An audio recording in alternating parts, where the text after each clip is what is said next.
Right on, as well as Tim Bigelow on the ones and twos, your DJ for tonight. Let me make the sound of a ghost being stabbed. One for right on, yeah. That's the energy we got. Yes, welcome to Devil May Care Open Mic Comedy. I'll be your host, Jeff Gobeil. Thank you guys so much for coming. Who here before has been to Open Mic Comedy? Good energy. 2 at the bar. You guys first timers? Right on. Open mic comedy, it's a fickle beast, if those 2 words can be together.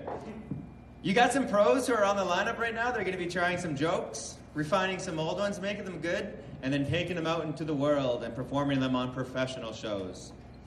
You're also going to have some guys who are new, and it might suck.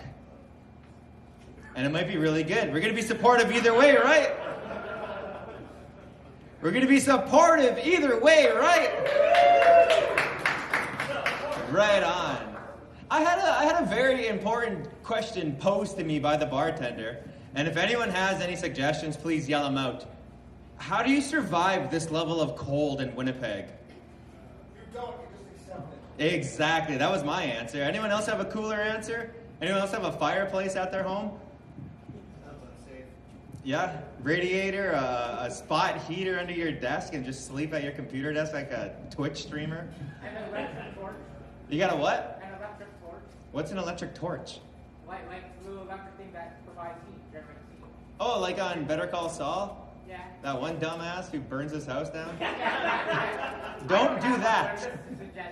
Just a suggestion. Thank you, Owen. Right on. Anyone else have any cool ideas on how to survive the winter? Leave that too, yeah. I think a couple frothy brews from the Devil May Care family might help with the cold. What do you guys think? Right on. Hit your bartender up at any point during the show. There is no intermission. This train rides until we're off the rails. I got a haircut just recently. Thank you guys for the compliments. Who complimented me? Haircuts are fucking weird in this city. Because why do we have to sit on that torture chair while they wash our hair? You guys experienced this lately where you got to sit on the chair, lean back? I already have a bad back, so it kind of hurts. And then you got to put your neck, the base of the base of your neck, top of your spine, on that porcelain bowl. And I'm like, nothing hurts more than this. And they had the audacity to ask, "Are you comfortable?" And then they massage your scalp. The hottest woman you have ever seen massages your scalp. There's no greater pleasure. It's better than an orgasm. I'm like, I never want this to end. But why do I have to sit in a torture chair? Is that part of it? Could you guys imagine eating the tastiest sandwich in the world? Probably from Firehouse Subs. And while you enjoy it, some asshole has to punch you in the balls the whole time? I've never understood haircuts. Why can't I just sit the other way? I'll go prone. I'll be on all fours in doggy, ready to receive while they wash my hair face. And that makes more sense to me, you know? I don't even care if there's another guy with a finger in my butt or something. Just massage my scalp. It feels so good. It already feels like getting punched in the balls. It's weird, man. I also just got married this past summer. Been enjoying the married life. First thing we did was break our bed frame. From rearranging the furniture, not from what you think. We were talking about our honeymoon, and my wife came up with a fantastic idea. She wants to go up to Churchill. Yeah, Churchill, Manitoba. We were talking about the polar bears and maybe catch the lights, and I was like, Churchill, now would be the time to go, because with global warming, it might be the last chance we ever get to see snow. Yeah. Little reality check at the open mic sometimes works. We're all gonna perish in the great fire, y'all. Until then, I got some fun jokes. I was also telling some people about an ex-girl I was dating. Because now, it's weird. Once you're married, you're allowed to talk about your exes. Like, it's no longer taboo. If anything, your wife wants to hear it. They're like, yeah, who's your first? I'm like, can't get me in trouble now. Little did I know. No, I was reminiscent about this one girl. She was a really cheap date. Like, she would rather read a menu and do math than actually order food. And we ended up on a cruise, Royal Caribbean, because we got a steal of a deal. She's like, we can't miss this. We have to go. Royal Caribbean cruise. And when we got there, we were like all-inclusive, 3-day on a boat. Except all-inclusive does not include alcohol. So she did math in a flash. She was like $189 on this cruise.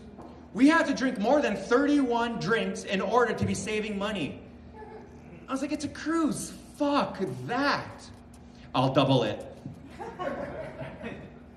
On day 2, I won a belly flop contest. I know my ex hated me for how drunk I got, but I know in her heart she respected me. And who needs admiration and warmth when you have respect? That's what I look for in relationships. No, me and my wife, we were a way better match, which is why I proposed. This past Halloween, I came up with a fun couples costume idea. A little bit of a gender swap. I'm comfortable dressing like that. It's all good. We wanted to dress up like the TV show Seinfeld. So naturally, my wife was Jerry Seinfeld, and I dressed up as a 14-year-old high school girl. Whoa! It is a deep cut right now. I think I'm going back to the 80s with that one. When did he do that shit? 1990s, right on. Dude, he did that shit in the 90s? That's so fucked. Didn't he have his TV show at that time? Shows up on set with a 14-year-old? Is she an extra? No, she's my lover. She massages my scalp.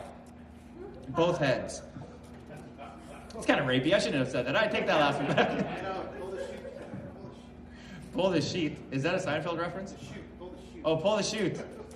I don't know what that means. I've never sat and watched an entire episode of Seinfeld. Fun fact about me.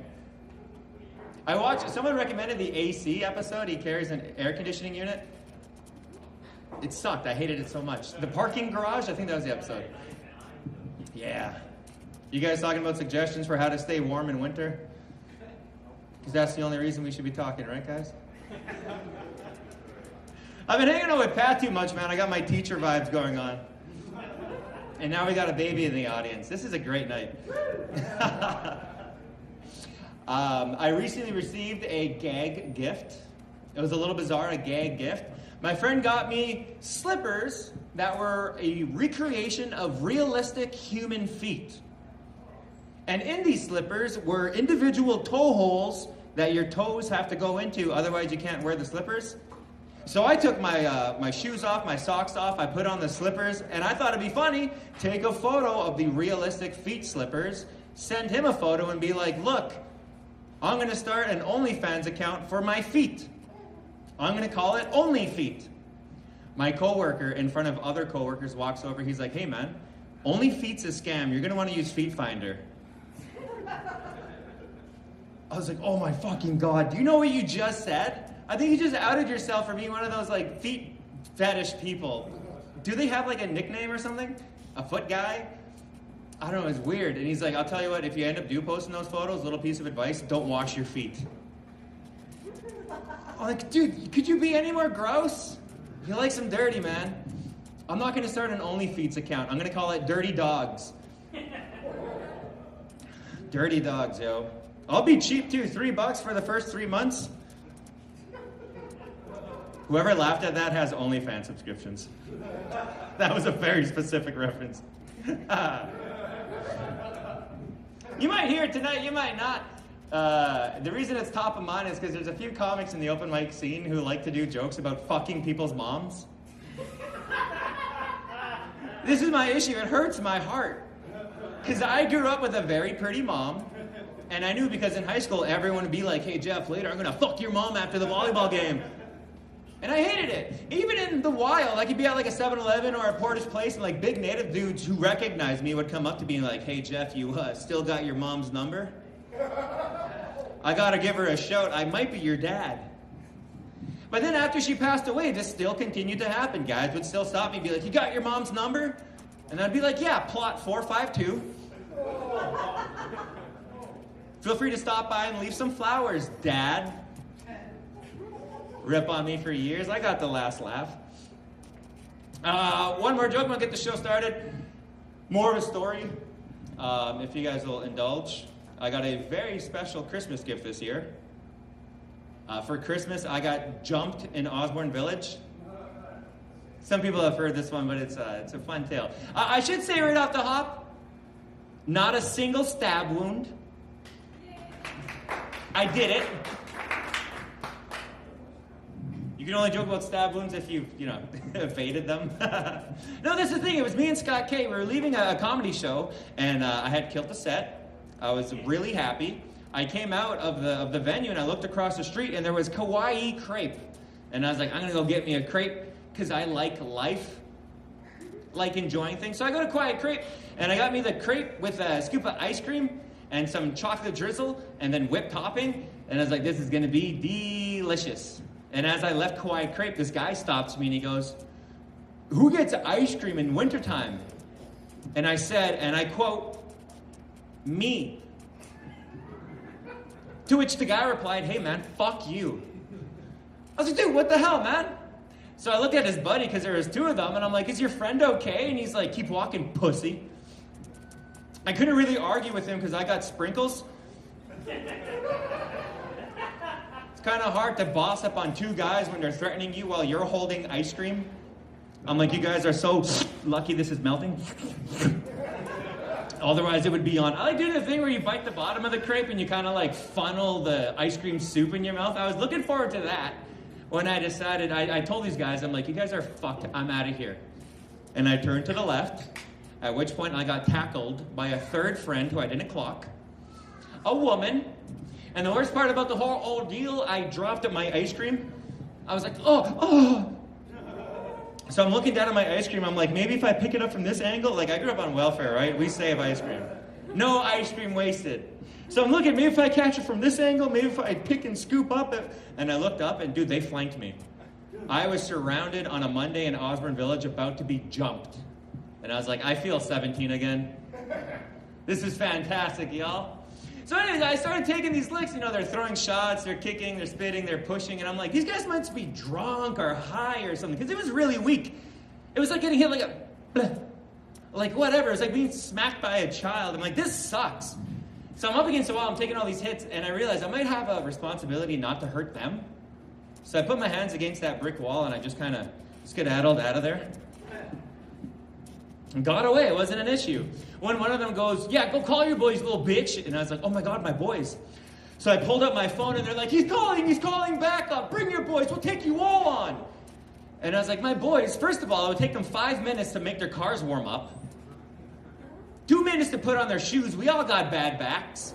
So I had to tell them, like, my boys, I called the cops. I'm 35 years old. I'm not going to get in a turf war in Osborne Village. So anyway, they look at me and they're like, oh, you fully did call 911. This guy's a total puss. So they're running away and they're kind of half deciding, like, do we keep beating him up? Do we not? But in between two cars, my autistic buddy, Scott K., just emerges. Now, this entire time, I forgot. I called 911. They heard the whole thing. I put my phone to my ear. It's like, hello? And they were like, 112 Osborne, we have a car on the way. Were you assaulted? And I was like, no, they're leaving. Don't worry about it. They're like, were you assaulted? I was like, yeah, but it doesn't really count, They're like, do you have a description? I was like, man, 3 white people. I don't think it was a hate crime.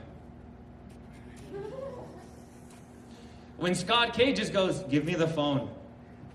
I hand him the phone. He's like, the woman was 5'11.5" with brown hair, a white t-shirt on with a blue sweater and red shoes, hair in a tie with an eye that was a little too close to the center. Dude, dispatch was like, oh, Susan? We know Susan. So if you guys ever get jumped in Osborne Village, have your autistic buddy nearby witness. Some advice. Y'all ready to get the show started? Right on. All right, first guy coming up, he's new to the scene, but we're going to make him feel welcome. Join me in welcoming to the stage